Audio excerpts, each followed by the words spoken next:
Class में क्या कर रहे हैं, सबसे पहले हम समझते हैं कुछ कॉमन टर्म्स जो रिएक्ट के साथ, कुछ कॉमन टर्म्स जो रिएक्ट के साथ एसोसिएटेड है। तो देखो यहाँ understanding common term associated with react JS.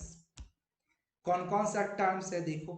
पहला, रिएक्ट है क्या, तो हमने ये पहले भी बोला था, चलो अब हम अच्छे से इसको देखते हैं क्या है रिएक्ट, व्हाट इज रिएक्ट।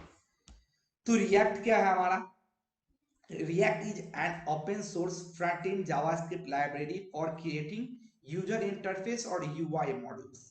यहाँ भी देखो मॉड्यूल्स आ गई।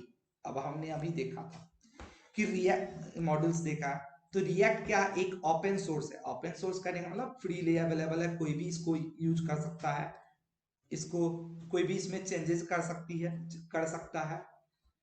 फिर ये ओपन सोर्स है, फ्रंट एंड है, फ्रंट एंड का लाइब्रेरी, ऐसा नहीं कि रिएक्ट से हम बैक एंड का कोड लिख पाएंगे, नहीं।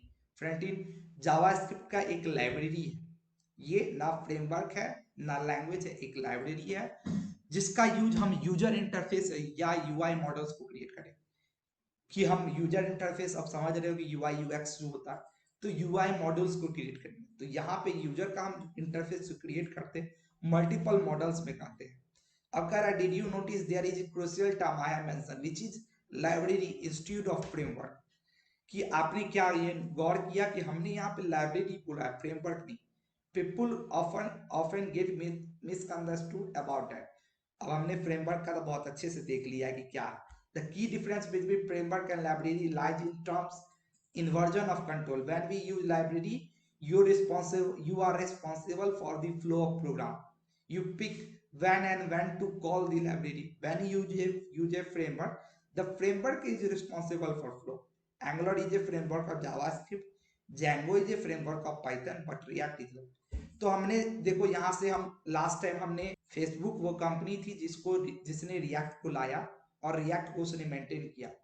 तो इसलिए फेसबुक का जो तुम इंटरफेस देखते हो, लास्ट क्लास मैंने डिस्कस किया था कि फेसबुक को हम स्क्रॉल डाउन कर रहे हैं, या इंस्टाग्राम में भी तुम स्क्रॉल डाउन कर रील्स देखते हो, रील्स देखते वक्त में तुम स्क्रॉल डाउन करते जाते हो, कभी वो रील्स खत्म नहीं होता है, वो सारा रिएक्ट पे बना हुआ।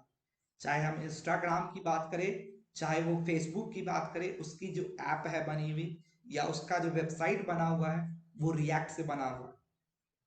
तो ये चीज तुम एक समझ, यहां से तुमको खुद समझ में आ गया कि इसकी इंपॉर्टेंस कहाँ है। तो रिएक्ट को मेंटेन कौन करता है, फेसबुक मेंटेन करता है, उसके डेवलपर्स है, ग्रुप ऑफ डेवलपर्स या बिजनेस है जो उसको मेंटेन करती है।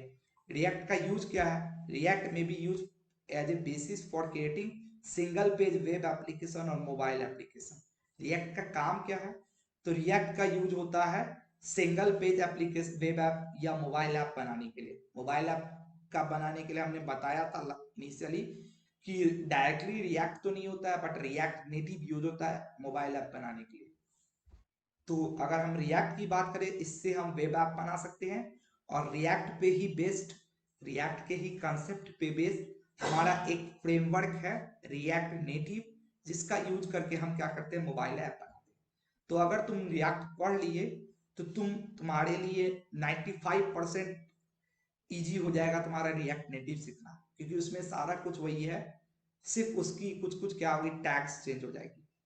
वो टैग्स चेंज हो जाएगी, जैसे यहाँ पे डिवीजन टैग होगा, वहां पे डिवीजन की जगह पे व्यू टैग होगा, वहां पे व्यू टैग होगा।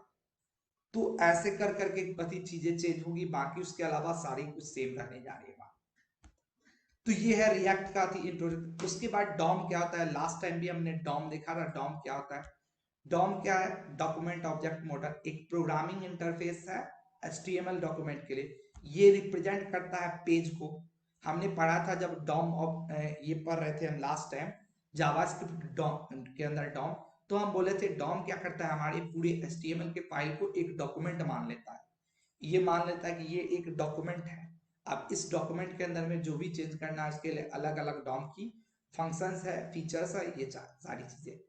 तो ये क्या है, डॉम हमारा क्या, इट पेज को रिप्रेजेंट करता है एज ए डॉक्यूमेंट, और उसको चेंज करना है तो आप डॉक्यूमेंट में चेंज करो, पेज चेंज हो जाएगा। तो ये क्या कर रहा है, this way the programming language भी can be connected to a page. इस तरह से डॉम क्या करता है, अपने प्रोग्रामिंग लैंग्वेज से पेज को कनेक्ट करता है। A web page is a document, you can display this document either in a browser way window और as a HTML source, both in this it is same. The document object model, चलो इतना आप language छोड़ दो, समझ गए Dom क्या है। डॉम क्या है, एक जावास्क्रिप्ट का ये वर्चुअल डॉम ही कंसेप्ट है जिसके चलते रिएक्ट का बना हुआ एप्लीकेशन बाकी सारे एप्लीकेशन से फास्ट है। रिएक्ट के अंदर जो वर्चुअल डॉम है यही प्रोग्रामिंग का क्या लिख रहा है, इज आइडियल। तो ये एक क्या है, आइडियल है, ये एक यूनिक कंसेप्ट है रिएक्ट, जो रिएक्ट लेकर के आया था। और इसी कंसेप्ट के कारण रिएक्ट के में बने हुए एप्लीकेशन बाकी सारे फ्रेमवर्क्स में बने हुए एप्लीकेशन से फास्ट काम करते हैं। अब है क्या वर्चुअल डॉम, तो यहाँ क्या करता है वर्चुअल डॉम, मतलब वर्चुअल, वो रियल में एग्जिस्ट नहीं करता है। तो हम जब रिएक्ट में कुछ भी चेंजेस करते हैं तो हमारा क्या होता है, वो चेंजेस डायरेक्टली हमारे HTML पे नहीं होता है, वो इनिशियली वर्चुअल डॉम में चेंज होता है, और जब वो चेंजेस परमानेंट हो जाती है देन जाकर के वो हमारे रियल डॉम को चेंज करता है।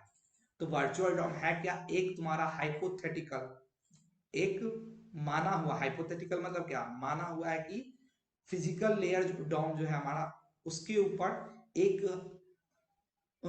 माना हुआ लेयर है। तो हम जब रिएक्ट में चेंज करते हैं तो हम वो उस ऊपर वाले हाइपोथेटिकल लेयर को चेंज करता है, और जब वो चेंजेस परमानेंट हो जाती है तब जाकर के वो फिजिकल डॉम पे आती है। तो तुम जो जब रिएक्ट में कोई भी कोड चेंज कर करके उसको रन करते हो तो इमीडिएटली तुमको वो दिख जाएगा, तुमको वो इमीडिएटली दिख जाएगा। तुम सोचो कि वाओ बड़ा फास्ट है ये, हमने चेंज किया और जैसे हम चेंज किए तुरंत में ये चेंजेस दिखना चालू हो गया। तो वो ऐसा क्यों हुआ, क्योंकि उसने क्या, तुम जो चेंज किए वो चेंज तुमको दिख रहा है वर्चुअल डॉम पे, और वर्चुअल डॉम पे दिख रहा है, उसके कुछ सेकंड के बाद वो क्या होगा, फिजिकल डॉम पे आएगा। तो ये एक तुम्हारा क्या हुआ, ऊपर से इसने परत दे दिया, एक तुमको परत दे दिया, और इस कारण इसमें बने एप्लीकेशन फास्ट है। तो एक बहुत है, क्योंकि जो फिजिकल डॉम होता है उसको चेंज करना बहुत स्लो होता है, it is slow to manipulate the DOM, मतलब जो मेरा रियल डॉम होता है उसको चेंज करना बहुत स्लो होता है।